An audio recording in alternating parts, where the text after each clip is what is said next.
Hi friends, ഇത് അമൂലിൻ്റെ chocolate brownie ഐസ്ക്രീമാണ്. ഇതിവിടെ ആർക്കും അത്രയ്ക്ക് അങ്ങോട്ട് പിടിച്ചിട്ടില്ല, എന്നാലും കഴിക്കും. അപ്പോൾ എനിക്കാണെങ്കിൽ ഇതുപോലെയുള്ള ടേസ്റ്റൊക്കെ ഇഷ്ടമാണ്. ഈ ഡാർക്ക് ചോക്ലേറ്റിൻ്റെ ഫ്ലേവർ എനിക്ക് ഭയങ്കര ഇഷ്ടമാണ്. ഇവരൊക്കെ മിൽക്ക് ചോക്ലേറ്റിൻ്റെ ഫാൻസാണ്.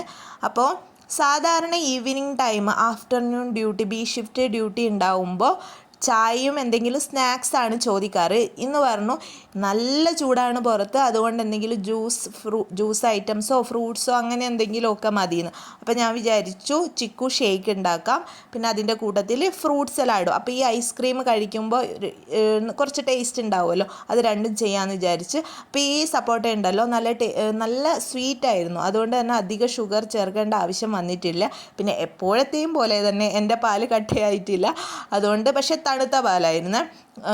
ജ്യൂസ് അടിച്ച് വെച്ചതിന് ശേഷം, അതായത് ഷേക്ക് അടിച്ച് വെച്ചതിന് ശേഷം ഞാൻ കുറച്ച് നേരം വീണ്ടും ഫ്രീസറിൽ വെച്ചിട്ടുണ്ടായിരുന്നു. പിന്നെ നമ്മൾ ഈ ഫ്രൂട്ട് സലാഡ് ഉണ്ടാക്കാൻ വേണ്ടിയിട്ട് ഞാനിപ്പോൾ എടുത്തിട്ടുള്ളത് വത്തക്ക, അതേപോലെ തന്നെ ഡ്രാഗൺ ഫ്രൂട്ട്, ഗ്രേപ്സ്, പച്ച ഗ്രേപ്സാണ്, അതും കൂടെ എടുത്തിട്ടുണ്ട്. തേൻ ഉണ്ടായിരുന്നില്ല, ഷുഗർ സിറപ്പ് ഉണ്ടാക്കി ഇതിൽ വെച്ചിട്ട് ഒരു 2 മണിക്കൂർ ഞാൻ ഫ്രിഡ്ജിൽ സ്റ്റോർ ചെയ്ത് വെച്ചിട്ടുണ്ടായിരുന്നു. പിന്നെ അതിൻ്റെ മേലെ കുറച്ച് നട്ട്സൊക്കെ ഇട്ട് കൊടുത്ത് ഈ ഐസ്ക്രീമും വെച്ച് ഞാൻ മോളെടുത്താണ് കൊടുക്കുന്നത്. അവൾ സൈക്കിൾ ചവിട്ടി കൊണ്ടുപോയി കൊടുത്തോളും, അവൾ തന്നെയാണ് എപ്പോഴും ഈവനിങ് കൊണ്ടുപോയി കൊടുക്കാറ്. അപ്പോഴാണ് എനിക്ക് ഓർമ്മ വന്നത്, അയ്യോ എൻ്റെ ഫ്രൂട്ട് സലാഡ്. അപ്പോൾ ഞാൻ ആദ്യം തന്നെ ചിക്കു ഷേക്ക് എങ്ങനെയുണ്ട് എന്ന് നോക്കാൻ പോയി. ചിക്കു ഷേക്കും നല്ല മധുരം ഉണ്ടായിരുന്നേ. പിന്നെ ഞാൻ വേറൊരു പാത്രം എടുത്തിട്ട് എനിക്കുള്ള ഫ്രൂട്ട് സലാഡ് ഇവിടെ അറേഞ്ച് ചെയ്യുകയാണ്. കുറച്ച് നട്ട്സൊക്കെ ഇട്ട് ഫ്രൂട്ട്സൊക്കെ ഇട്ട് അതിൻ്റെ മേലെ ഈ ഐസ്ക്രീമും വെച്ച് നല്ല ടേസ്റ്റ് ഉണ്ടായിരുന്നു.